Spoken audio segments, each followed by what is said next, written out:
Sedikit mengulang dari part kemarin, gadis itu meminta maaf. Dia mengatakan jika orang itu telah melecehkannya. Tak mau mendengarkan apa alasan dari gadis itu, petugas ujian itu mengatakan kalau gadis itu melanggar aturan lagi, maka mereka akan menangkapnya secara hukum. Kemudian petugas itu menanyakan apa pekerjaan gadis itu dan sertifikat apa yang akan gadis itu lamar. Gadis itu mengatakan jika dia adalah seorang elementalis api dan dia akan melamar sertifikat magic damage dealer. Kemudian petugas itu mengeluarkan sesuatu yang berbentuk seperti kristal. Karena tindakan gadis tadi, petugas itu menyuruh gadis itu untuk meletakkan tangannya di atas batu kristal itu. Tanpa ragu lagi, gadis itu langsung meletakkan tangannya kepada batu itu. Melihat yang terjadi, petugas itu terkejut karena skor indeks kekuatannya tidak normal. Kemudian, petugas itu mengatakan kalau baru-baru ini ada insiden pemburu terampil yang tak terdaftar yang membuat kekacauan di Abyss. Jadi, mereka telah meningkatkan tindakan pencegahan keselamatan. Jadi, petugas itu meminta tolong gadis itu untuk mengikutinya. Gadis itu panik dan mulai berkeringat. Dia mulai memikirkan sesuatu agar tidak jadi pergi bersama petugas itu. Gadis itu pun mengatakan jika kemungkinan itu semacam malfungsi. Dia menanyakan apakah dia bisa mencobanya sekali lagi. Kali ini gadis itu menyentuh kristalnya hanya dengan ujung jarinya saja. Petugas itu pun terkejut dengan apa yang baru saja terjadi, karena sekarang kristalnya berfungsi dengan baik. Gadis itu pun berteriak kegirangan karena dia telah lulus. Dia benar-benar terlihat sangat bahagia. Melihat gadis itu tertawa bahagia, Yeking merasa aneh karena kali ini gadis itu tampak seperti orang yang sama sekali berbeda. Setelah itu, Yotong ingin mengatakan kalau ada orang yang tidak akan mereka cari tahu, dan itu adalah. Namun, sebelum Yotong mengatakannya, Yeking menghentikannya. Kemudian, petugas itu mengatakan kalau waktu untuk bermain sudah berakhir, dan dia menanyakan siapa berikutnya. Yeking pun mengangkat tangannya karena sekarang adalah gilirannya. Sedangkan Yotong yakin dengan kekuatannya, Yeking pasti akan lulus ujian kekuatan. Yeking maju mendekat ke arah petugas. Petugas itu pun menanyakan sertifikat apa yang ingin Yeking lamar. Dan yang ingin Yeking lamar adalah sertifikat All-in-One. Petugas itu terkejut karena Yeking ingin melamar sertifikat All-in-One dan dia menanyakan pekerjaan apa yang Yeking miliki. Petugas itu mengatakan jika hanya orang-orang pilihan Tuhan yang berani melamar sertifikat All-in-One. Dengan santainya, Yeking mengatakan jika dia adalah seorang pemulung. Bahkan dia saat ini berlevel 1. Orang-orang di sana langsung mentertawakan Yeking yang seorang pemulung. Menurut mereka, Yeking itu adalah sampah dan pekerjaannya adalah sampah. Yotong marah dan tak terima karena mereka merendahkan Yeking. Dia menyuruh orang-orang itu untuk diam. Yotong mengatakan jika saudaranya itu bisa menghancurkan mereka semua hanya dengan satu tangannya saja. Namun Yeking mengatakan jika dia hanya ingin peran yang cocok untuk tim dimanapun. Dengan cara ini, dia akan dapat menangani situasi apapun yang terjadi. Dengan itu, Yeking menanyakan apakah ada masalah dengan hal itu. Petugas itu menjelaskan jika secara teknis Yeking diizinkan untuk melakukan itu. Namun apakah Yeking tahu apa saja yang diujikan pada pelamar All-in-One? Yeking pun terkejut karena ternyata ada ujian untuk melamar sertifikat. Sedangkan gadis itu penasaran dengan job scavenger yang dimiliki oleh Yeking. Dia bertanya-tanya, apakah itu termasuk pekerjaan baru? Sembari menunjukkan beberapa kunci, petugas itu menjelaskan jika semua orang hanya perlu bersinergi dengan pelamar sertifikat untuk ke Abyss dan menyelesaikan misi. Tetapi untuk Yeking, jika Yeking akan melamar sertifikat All-in-One, dia harus melakukannya sendiri. Dan meskipun itu misi yang mudah, tapi itu sulit bagi satu orang. Dan jika tetap melakukannya, berarti dia hanya akan menggali kuburnya sendiri. Yeking bertanya, asalkan dia bisa mengalahkan Abyss, apakah itu berarti dia bisa mendapatkan sertifikat hunter itu? Namun petugas itu meremehkan Yeking dengan mengatakan jika itu hanya untuk hunter yang berpengalaman. Kalau Yeking pergi, maka dia pada dasarnya hanya akan bunuh diri.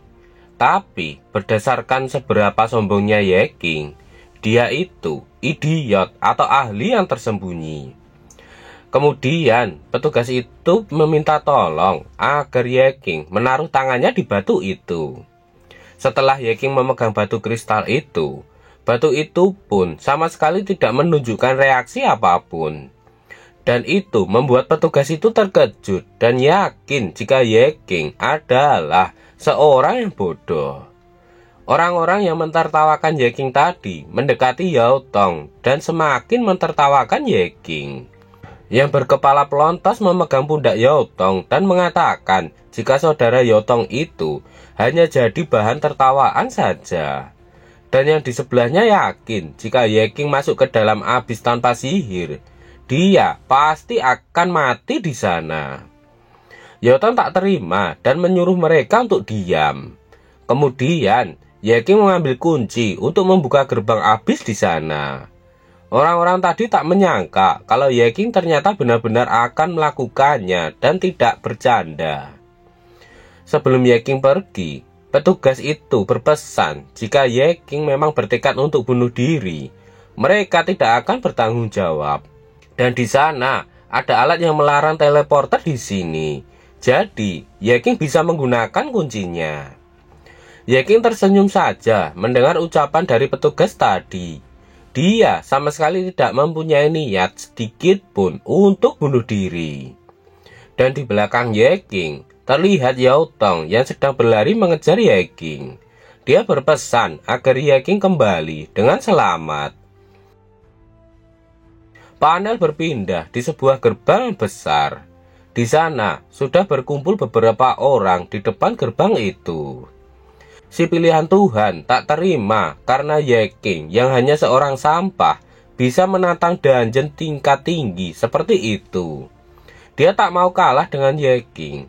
Dia pun meminta diberikan kunci yang sama. Dan dia akan mencoba hal yang sama seperti Yeking. Namun petugas itu tak bisa memberikannya karena hanya ada satu kunci untuk setiap tingkat kesulitan.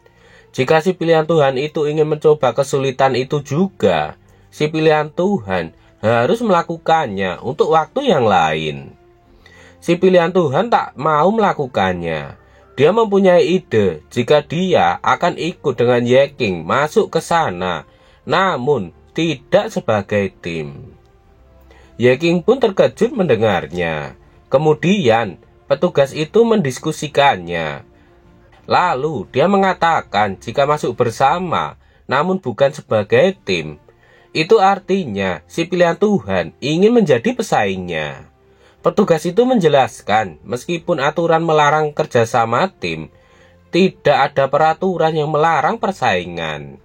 Petugas itu pun menjelaskan peraturannya. Jika dengan persaingan, jadi hanya orang yang keluar membawa rampasan bos yang hanya akan menjadi satu-satunya pemenang. Tetapi petugas itu memperingatkan agar mereka tidak berharap untuk bekerja sama secara diam-diam. Kesulitan ruang bawah tanah akan meningkat secara eksponensial saat lebih banyak orang yang bergabung. Itu akan menjadi tingkat mimpi buruk. Itulah sebabnya mengapa mereka hanya mengizinkan satu orang untuk masuk pada satu tingkat waktu. Bahkan sebagai perusahaan yang mengendalikan sebagian besar Abyss, keadaan abnormal seperti itu membawa kemungkinan yang tak terbatas. seperti enchantment dan buff khusus untuk monster. Mengetahui semua ini, petugas itu menanyakan apakah mereka berdua masih akan menantang dungeon. Dalam hati Yeking, mereka menyebut monster elit dengan enchantment khusus. Beberapa enchantment meningkatkan HP dan serangan. Beberapa memberikan kekebalan dari serangan tertentu. Beberapa hanya dapat dikalahkan melalui mekanisme tertentu. Aku pernah melihat itu sebelumnya. Sedangkan pilihan Tuhan, dia menyombongkan bahwa dia memiliki jarahan terkuat dan menurutnya dungeon ini terlalu mudah baginya. Bawahan si pilihan Tuhan pun menunjukkan barang-barang itu dan mengatakan jika semua yang dikatakan bosnya itu memang benar. Dalam hati Yeking, dia benar bahwa hanya jarahan kelas atas yang memberikan buff sekuat itu. Jelas peralatan ini di-enchant dengan baik. Bahkan seorang pemula dapat meningkatkan potensi mereka melalui rampasan yang bagus. Itulah keuntungan dari pemburu pay to win. Setelah melihat persiapan yang dilakukan oleh si pilihan Tuhan, petugas itu pun menanyakan apakah yang Yeking pikirkan. Yeking tidak keberatan dengan itu. Dia hanya mencoba untuk mendapatkan sertifikat pemburu saja. Dalam hati Yeking, jika level mimpi buruk dungeon akan mengeluarkan monster langka, itu akan dapat memperoleh mayat yang menarik. Tiba-tiba, Yao Tong yang berada di belakang Yeking memperingatkan Yeking agar dia tidak coba-coba. Bagaimana jika Yeking menemukan dungeon gila di mana ruang bos muncul secara acak, atau yang mengunci sihirnya ke 0? Jika itu benar-benar terjadi, bahkan Yao Tong tidak dapat menghapus buff itu sama sekali. Yeking menenangkan Yao Tong jika dia mempunyai armor yang bagus, jadi dia bisa menggunakannya jika perlu. Sebelum memasuki gerbang abis, si pilihan Tuhan mengatakan jika mereka berdua adalah pesaing. Jadi, jika Yeking sekarat di sana, dia tidak akan melakukan apapun. Dia memperingatkan bahwa hanya satu dari mereka yang bisa lulus ujian. Sembari melemparkan kunci abis itu, Yeking berkata, "Karena kau sangat ingin memamerkan itu, kau bisa membuka pintunya. Aku percaya pada keberuntungan seorang yang dipilih oleh Tuhan." "Baiklah, sepertinya kau tahu tempatmu dengan baik," ucap si pilihan Tuhan dengan sombongnya sembari menangkap kunci yang dilemparkan oleh Yeking. Sembari meneriakkan jika dia adalah pilihan Tuhan, si pilihan Tuhan itu mulai membuka gerbang abis. Setelah itu, pesan sistem terus bermunculan yang memberitahukan bahwa abis telah meningkat ke level mimpi buruk. Kualitas monster bertambah 300%. HP monster bertambah 150%. Monster damage bertambah 70%. Efek tanah mimpi buruk. Jika monster yang terkena bertambah 300%. Efek tanah mimpi buruk. Semua penyembuhan di ruang bawah tanah berkurang 75%. Ramuan penyembuhan tali mimpi buruk lebih cepat. Si pilihan Tuhan langsung terkejut setelah membaca semua notif yang tak masuk akal itu. Dia sudah membuat banyak ramuan untuk mencoba dan bertahan. Jika semuanya tidak akan bekerja, jadi semua ramuan itu sama sekali tidak berguna. Dalam hati Yeking, bukan hanya ramuan yang tidak efektif, semua bentuk penyembuhan dikurangi secara signifikan. Kemampuan tanaman pemakan manusiaku yang berlebihan dan keterampilan memetik jiwa tidak akan seefektif dulu lagi. Yang lebih buruk adalah konsekuensi dan kerusakan akibat bersek akan lebih besar. Bahkan mungkin sekarang menjadi situasi kerugian bersih. Aku harus menggunakannya dengan hati-hati. Si pilihan Tuhan kesal karena dia sudah membeli ransel terbesar hanya untuk mengemas semua ramuan itu. Jadi dia akan meninggalkan semuanya di luar.